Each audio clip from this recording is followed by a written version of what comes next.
আমি বানাচ্ছি আনারসের চাটনি।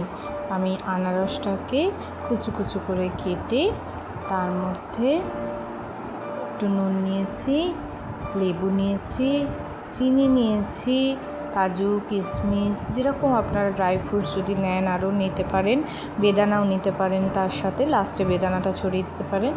আমি কড়াইটা গরম করে আনারসগুলো দিয়ে সামান্য একটু লো ফ্লেম করে ফুটিয়ে নিয়েছি।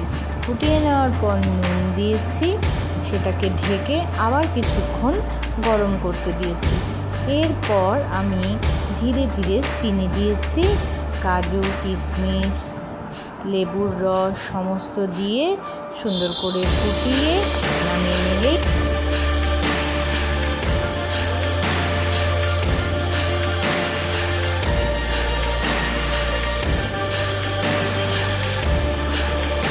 এরপর একটু ফুটিয়ে নামিয়ে নিলেই তৈরি হয়ে যাবে আনারসের চাটনি।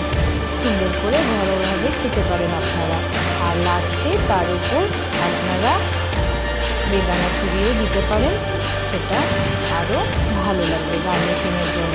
Thank you.